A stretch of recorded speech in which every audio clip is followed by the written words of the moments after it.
Hello friends, आपका स्वागत है हमारे चैनल वॉइस विद कुशवाहा पर। और आज की कहानी बहुत ही इंटरेस्टिंग होने वाली है, तो हमारे साथ अंत तक जरूर बने रहें। जब उसकी शादी हुई तो उसने सोचा कि होली के रंगों की तरह वह ससुराल में एकदम सुख से रहेगी। उसे यहाँ अपने शौहर और सास ससुर का प्यार मिलेगा। आने वाला समय इंद्रधनुषी रंगों की तरह आकर्षक और रंग बिरंगा होगा। लेकिन यहाँ आते ही उसकी सारी आशाएं लुप्त हो गईं। हर वक्त ढेर सारा काम और ऊपर से मारपीट व गालियों की बौछार।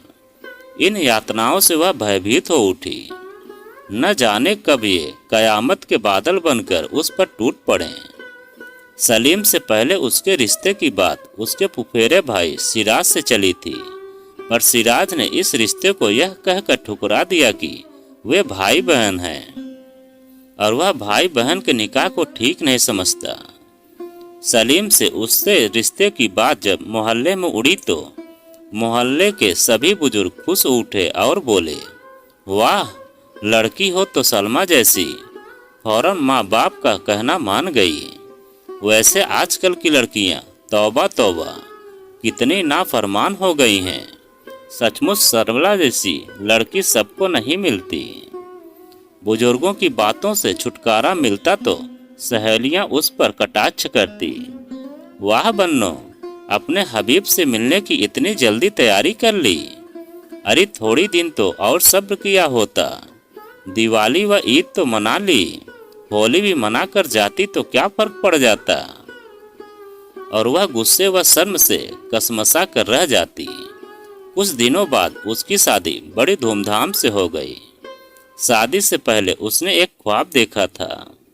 ख्वाब यह था कि वह सलीम को अपने मायके लाएगी और होली का त्यौहार उल्लास से मनाएगी। पर उसका सपना सपना ही रह गया। उसके मायके में मुस्लिम त्योहारों को जितनी खुशी से मनाया जाता है, उतने ही हिंदू त्योहारों को भी। वहाँ त्यौहार मनाते समय यह नहीं देखा जाता कि उसका ताल्लुक अपने अपने मजहब से है या किसी दूसरे धर्म से। वे तो इस देश में मनाए जाने वाले प्रत्येक त्योहार को अपना त्योहार मानते हैं। पर उसकी ससुराल में सब उल्टा ही था। उसे ऐसा पति मिला जो पत्नी की इज्जत करना भी नहीं जानता था। वह तो उसे अपने पैर की जूती समझता था। शादी के कुछ महीने की बात है। उस दिन सब्जी में नमक कुछ ज्यादा हो गया था। सलीम के निवाला उठाने से पहले सास ससुर ने निवाला उठाया और मुंह में डालते ही चीख पड़े, यह सब्जी है या जहर? क्या सलीम की शादी हमने यही दिन देखने के लिए की थी? यह सुनते ही सलीम भड़क उठा था। नालायक, खाना पकाना तक नहीं आता? क्या तेरे बाप ने तुझे यही सिखाया था? इस महंगाई के जमाने में इतनी बर्बादी। चल, सारी सब्जी तू ही खा, नहीं तो मार मार कर खींच लूंगा। उसे विवश होकर पतीली पूरी सब्जी अपने गले से उतारनी पड़ी थी। इनकार करती तो सलीम के हाथ में जो आता उससे मार मार कर उसकी हड्डी तोड़ देता। इस घटना से भयभीत होकर वह इतनी बीमार पड़ी कि उसके लिए 2 कदम चलना भी मुश्किल हो गया। पर सलीम के माँ बाप यही कहते, काम के डर से बहाना बना रही है। चल उठ, काम कर, हमारे घर में तेरे ये नखरे नहीं चलेंगे। उसे लाचार होकर बिस्तर से उठना पड़ता। कदम कदम पर चक्कर आता तो पूरा घर खिल्ली उड़ा कर कहता, देखा कुलच्छन कैसी नजाकत दिखा रही है। अंत में हार कर उसने सलीम से कह दिया, देखिए जी, मुझे कुछ दिनों के लिए मायके भिजवा दीजिए, मेरी तबीयत ठीक नहीं है। वाह, क्या मैं तुझे इसीलिए निकाह करके लाया हूँ कि तू अपने माँ बाप के यहाँ अपनी हड्डियाँ गलाए? अगर फिर कभी जाने का नाम लिया तो ठीक नहीं होगा। इन जानवरों के बीच में वह विवश सी हो गई। घर जाने का नाम उसकी जबान पर आते ही ये लोग भूखे गिद्ध की तरह उसके शरीर पर टूट पड़ते हैं। अगर उसकी पड़ोसिन शोभा उसका ध्यान न रखती तो और उसे वक्त पर चोरी छिपे दवा लाकर न देती तो वह कभी की इस दुनिया से चली गई होती। सलीम ने उस दिन फिर से उसे बुरे तरह मारा था। इस स्थिति को सहते सहते उसे करीब 4 साल हो गए थे। उसकी स्थिति उस वहशी कसाई के हाथों में था, बंधी बकरी की तरह थी जिसका हलाल होना तय था। इस मुसीबत के समय उसे एक ही हमदर्द चेहरा नजर आता और वह था सिराज का। यह सही था कि उसने ममेरी बहन होने की वजह से उससे शादी करने से इनकार कर दिया था, पर जब उसे यह पता चला कि सलमा का निकाह सलीम से हो रहा है तो वह दौड़ा दौड़ा मामू के पास आया था और उनसे बोला था, अरे मामू, सलमा बहन को कहाँ दे रहे हो? वह लड़का तो बिल्कुल गधा है, अपनी समझ से तो काम लेना ही नहीं जानता। जो माँ बाप कहते हैं बस वही करने लगता है, चाहे वह ठीक हो या गलत। सलमा वहाँ जाकर कभी खुश नहीं रह सकती। वे लोग उसे अपने पैर की जूती बना कर रखेंगे। पर सिराज की बात को किसी ने नहीं माना और जो होना था वही हुआ। विदाई के वक्त सिराज ने उसके सिर पर प्यार से हाथ रखते हुए कहा था, पगली, तू रोती क्यों है? अगर तुझे कभी जरूरत पड़े तो अपने इस भाई को याद कर लेना। तू फिक्र मत कर, मैं तेरे हर दुख दर्द में काम आऊंगा। सलमा ने किसी तरह जीवन के 4 साल बिता दिए, पर अब उससे बर्दाश्त नहीं होता था।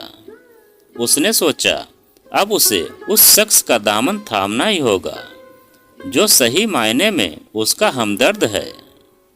आयशा भाभी यानी सिराज की बीवी भी कई उसके बार घर आई थी। वे उसकी खैरियत पूछती तो सलमा हमेशा हंसकर यही कहती, ठीक हूँ भाभी। और कई बार तो ऐसा हुआ कि जब वह मार खाकर सिसक रही होती, ठीक उसी वक्त आयशा वहां पहुंच जाती। ऐसे वक्त चेहरे पर मुस्कुराहट लाना बड़ा कठिन होता है। भाभी भी चेहरा देखकर समझ जाती थी, पर घर के अन्य लोगों की मौजूदगी में कुछ बोल नहीं पाती थी। आखिर वे चुपचाप चली जाती। कुछ दिनों बाद सिराज का दूसरे शहर में तबादला हो गया। एक आसरा भी दूर हो गया। उस दिन घर में कोई नहीं था। मार और दर्द से उसका बदन टूट रहा था। गुस्से से उसका शरीर कांपने लगा। उसने अपने वहशी पति के नाम एक लंबा खत लिखा और उसे मेज पर रखकर घर से निकल गई। 3 बजे की ट्रेन पकड़कर शाम को वह सिराज के शहर पहुंची। रेलवे स्टेशन से टैक्सी लेकर घर पहुंचते पहुंचते अंधेरा हो गया था। टैक्सी से उतरकर वह बुझे मन से घर की ओर बढ़ गई। सामने से आती आयशा भाभी उसे देखते ही चौंकी। अरे सलमा, तू कब आई? वह भाभी को सलाम करके सोफे पर बैठते हुए धीमे से बोली, बस सीधे घर से चली आ रही हूँ भाभी। आयशा उसके मैले कुचैले कपड़ों और रूखे बालों को एकटक देखती रही। फिर क्षण भर बाद बोली, यह अपनी क्या हालत बना रखी है सलमा? भाभी के शब्दों से उसके धैर्य का बांध टूट गया। जो आंसू अब तक रुके थे वे फरात नदी की तरह बह निकले। अरे तू रो क्यों रही है? भाभी ने दिलासा देते हुए उसकी आंखों से आंसू पोंछ दिए। चल सलमा, हाथ मुंह धो ले, कपड़े बदल और जो कुछ हुआ उसे भूल जा। भाभी के बहुत आग्रह करने पर वह उठी, बाथरूम गई और हाथ मुंह धोया, पर कपड़े तो वह सब वहीं छोड़ आई थी। मैले कपड़े पहनकर जब वह बाहर आई तो उसके आश्चर्य का ठिकाना न रहा। भाभी अपनी उम्दा लाल साड़ी लिए उसके इंतजार में खड़ी थी। सलमा, यह लो, इसे पहन लो, मैं तब तक खाने का इंतजाम करती हूँ। मगर भाभी, मैं यह अगर मगर नहीं सुनने वाली। लो, इसे पहन लो।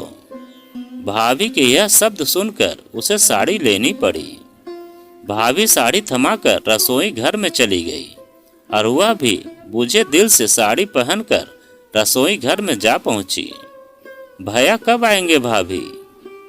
अपने भैया की मत पूछो सलमा, वर्दी पहन ली तो सोचते हैं सारी जिम्मेदारी जैसे इन्हीं के कंधों पर है। मुहर्रम के दिनों में तो इस कदर मशगूल थे कि घर का होश ही नहीं रहा। एक दिन पहले सबको बुलाकर चेतावनी दे कि ताजिए का जुलूस निकालना हो तो शांति से, नहीं तो सब इंस्पेक्टर सिराज सबको ठिकाने लगा देगा। नतीजा बड़ा खुशगवार रहा और अब होली का समय आ गया है। तुम तो जानती हो, इतने अच्छे त्योहार पर भी हिंदुओं मुसलमानों में दंगा फसाद हो जाता है। वे यह नहीं समझते कि हम जो मुसलमान हुए हैं वे अरब से नहीं आए, बल्कि यहीं के हिंदू भाइयों से कट कर बने हैं। खैर छोड़ो, कहाँ की बातें कहाँ ले बैठी हूँ। बहुत दिनों के बाद आई हो, आराम से रहो, जब जी चाहे अपने हबीब के पास चली जाना। हमारे हबीब तो अपनी बीवी से बात करने के बजाय थाने से ही प्यार किए बैठे हैं। भाभी के अंतिम वाक्य पर वह हंस पड़ी। अरे भाभी, फक्र करो, आपको ऐसा शौहर मिला है जो अपनी ड्यूटी को समझता है। अरे तुम क्या जानो, अभी होली में उनका करिश्मा देखना। पूरे 18 घंटे की ड्यूटी कर रात को घर आएंगे। आते ही कहेंगे, आयशा, अरे होली के पेड़े तो खिलाओ जो गायत्री भाभी के यहाँ से आए हैं। तू तो कुछ बनाती नहीं, अब तुम ही सोचो, ऐसे खुश्क माहौल में किसका दम नहीं घुटेगा।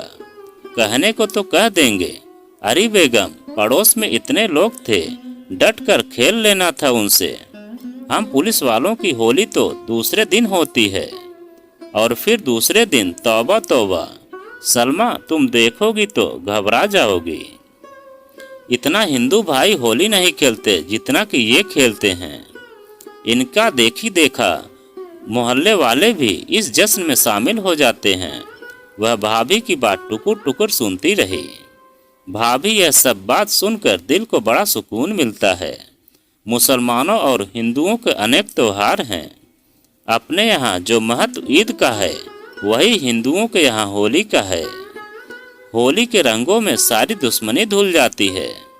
मुझे तो 4 साल से होली खेलने का मौका नहीं मिला। वह भी इत्तेफाक था कि होली से 3 माह पहले ही शादी हो गई। इस दरमियान मैंने न घर गृहस्थी सुख जाना, न पति का। मैं तो एक तरह से पैर की जूती बनकर रह गई हूँ, जो पैरों में पड़ी बस घिसती रहती और तले के बिल्कुल घिस जाने के बाद फेंक दी जाती है। यह कहते हुए उसने भाभी को अपनी पीठ दिखलाई, जिस पर मार के काले निशान पड़े थे। भाभी ने उन्हें देखकर अपनी आंखें मूंद ली, फिर थरथराते लबों से बोली, पगली, मैं तो उस दिन ही समझ गई थी जब तेरे घर आई थी, पर कह न सकी। तुम्हारे घर में लोग जो मौजूद थे, आने के बाद इनसे कहा तो ये बुरी तरह तमतमा उठे थे। बोले कि उस सलीम के बच्चे को अभी सबक सिखाता हूँ। वह तो मैंने बड़ी मुश्किल से समझाया, नहीं तो ये तो तुम्हारे सलीम को हथकड़ी लगाकर थाने में बैठा देते। अब तुम आ गई हो, तुम्हारे ख्यालात से हम वाकिफ हो गए हैं। चलो, अब कोई कार्रवाई करने से फायदा भी रहेगा। हाँ, अपने को अकेला मत समझना, हम सब तुम्हारे साथ हैं। तुम तो पढ़ी लिखी लड़की हो, अब तक तो तुम्हें बगावत कर देनी चाहिए थी। खैर, देर आए दुरुस्त आए। सलमा और आयशा आपस में बातें कर रही थी कि सिराज भी आ पहुंचा। वर्दी में उसका चेहरा रौब से दमक रहा था। आते ही वह सोफे पर बैठकर चिल्लाया, आयशा! आई। आयशा ने जाते जाते सलमा से धीमे से कहा, देखा सलमा, हमारे मियाँ को हमारे बिना चैन नहीं, पर तुम यही रहना, मैं उन्हें हैरत में डालना चाहती हूँ। आयशा तेजी से बाहर गई और सलमा अपनी जिंदगी की तुलना आयशा भाभी से करने लगी। कितनी मोहब्बत है इन दोनों में, और एक वह है जिसे कभी प्यार के 2 शब्द सुनने को नहीं मिले। बाहर से मोहब्बत भरा स्वर अंदर आ रहा था। क्या बीवी के बिना चैन नहीं पड़ता? यह क्या, बीवी क्या ऐसी होती है? सिराज का जवाब सुनकर सलमा मुस्कुरा उठी। अरे छोड़िए भी, लगता है आज आपने कुछ पी रखी है। अरे बेगम, जिस दिन से तुमसे शादी हुई है हम तो बिन पिए ही मतवाले हो गए हैं। ओ सलमा भी, अपने भाई को समझाओ। भाभी की आवाज़ सुनकर सलमा फौरन बाहर आ गई और सिराज को सलाम करके मुस्कुराने लगी। सिराज सलमा को देखकर घरबगरा गया, फिर पसीना पोंछकर सलमा का उत्तर देते हुए बोला, कब आई सलमा? चंद लम्हे हुए हैं भाईजान। आयशा हमारी बहन को नाश्ता वगैरह दिया कि नहीं? वह तो आपका इंतजार कर रही थी, तो चलो एक साथ बैठकर खाएं। खाने के दौरान बातों का क्रम चला तो सिराज बोला, तेरे आने का कारण मैं समझ गया हूँ सलमा। मैं जानता हूँ सलीम निहायत घटिया दर्जे का इंसान है। उस पर बातों का नहीं डंडे का असर होता है। मैं तो तेरा निकाह उसके साथ करने के सख्त खिलाफ था, मगर तुम तो जानती हो अपने माँ बाप का रवैया। खैर तू फिक्र मत कर, उसे साले को मैं ठिकाने लगाऊंगा। वैसे साला तो मैं उसका हूँ, पर अब उल्टा ही चक्कर चलाना पड़ेगा। सिराज के शब्दों से आयशा इतनी हंसी कि उसे उठकर बाहर चले जाना पड़ा। फिर बाथरूम में उल्टी करने की आवाज़ आई। सलमा इस आवाज़ से उठकर फौरन उधर भागी। उसने भाभी को पानी देकर कुल्ला करने में मदद की और फिर उसे संभाल कर अंदर ले आई और बिस्तर पर लिटा दिया। फिर सिराज की ओर देखते हुए बोली, भैया ऐसा मजाक मत करिए जिससे किसी की जान बनाए। अरे इसका टाइम ही खराब है। मैं हमेशा कहता हूँ ठूस ठूस कर मत खा, वह अंदर वाला फेंक देगा। यह मानती ही नहीं। अब इसे तू ही समझा। यानी कुछ है? बिल्कुल, सिराज कहने को कह गया, पर फिर तेजी से झेप कर भाग खड़ा हुआ। इधर आयशा भी शर्मा गई थी। भाभी हमारा इनाम, पूरा घर तुम्हारा है, जो चाहे ले लो। वह तो ठीक है भाभी, पर हम तो चाहते हैं कि वह होने वाला पहले हमारी गोद में खेले। इस पर आयशा ने प्यार से सलमा के गाल पर एक हल्की सी चपत लगा दी। सलमा दिन से सिराज के घर में आई थी, उसी दिन से ही उसने उसके घर का सारा काम संभाल लिया था। इस पर भाभी कहती, देखो सलमा, हमें आलसी मत बनाओ।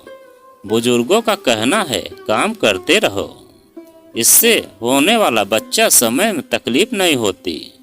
और तुम हमें बिठाए रखती हो। अपनी ननद के रहते आप काम करेंगी भाभी? आप चाहें तो पूरे घर की दौड़ लगाइए, कसरत होती रहेगी। इस पर आयशा हंस पड़ी। घर के कामों में व्यस्त रहने के कारण सलमा अपने उस अतीत को धीरे धीरे भूलने लगी, जिसकी आंच में उसका बदन 4 साल तक जलता रहा था। सलीम ने भी उसकी खोज खबर लेने की कोशिश नहीं की थी। होली से 7 दिन पहले सलमा सिराज को चाय देने गई तो उसने उसे अपने समीप बिठाते हुए पूछा, यह सलीम तुझे कितना चाहता है सलमा? इस पर सलमा ने सिर झुकाकर कहा, भाईजान, मैंने तो आज तक उनकी आंखों में प्यार जैसी चीज ही नहीं पाई थी। 4 साल में कई मुस्लिम त्योहार आए और गए, मगर उन्होंने एक बार भी मुझे मायके नहीं भेजा। होली से हमारे घर का काफी लगाव है। एक दिन मैंने उनसे कहा कि हम लोग भी अपने हिंदू दोस्तों को बुलाकर होली का जश्न मनाएं। इस पर वे भड़क उठे और गालियां देने लगे।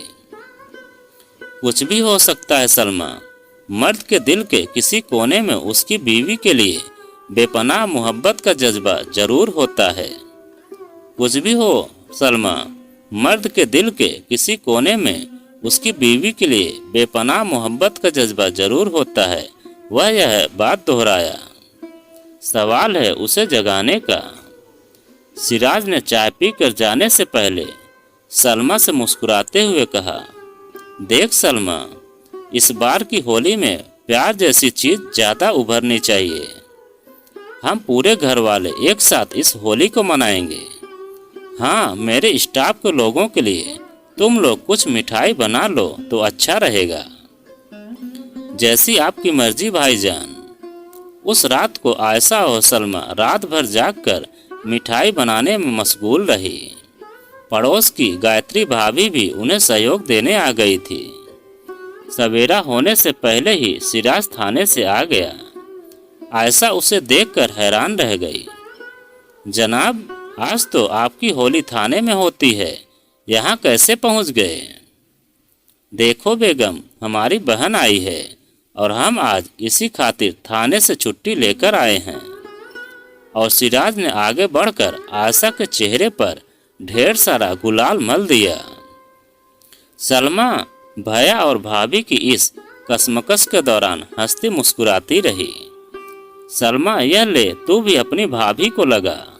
मैं गायत्री भाभी और दूसरे लोगों से मिलकर आता हूँ।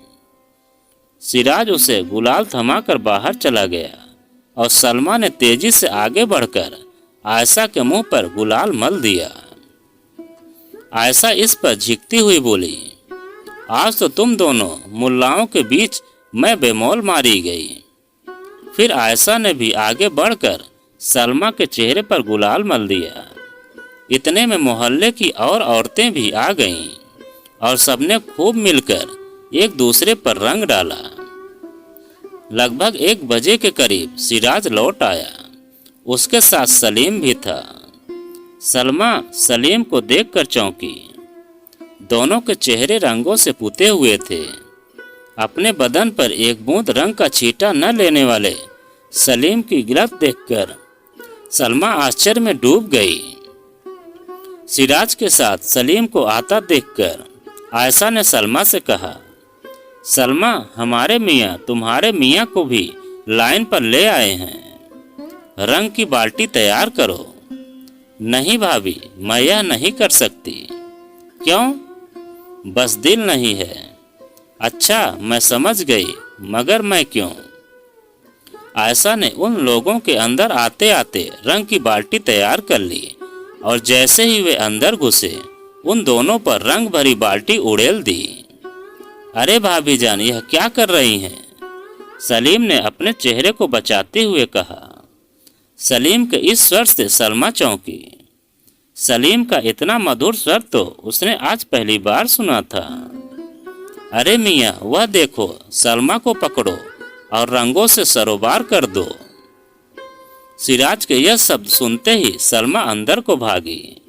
सलीम ने आगे बढ़कर उसे पकड़ लिया और उस पर रंग डालते हुए बोला, माफ नहीं करोगी सलमा, मैंने तुम्हें बहुत सताया है, पर सिराज भाईजान ने मेरी आंखें खोल दी है। मैं तुम्हारा कसूरवार हूँ, तुम मुझे जो चाहे सजा दो।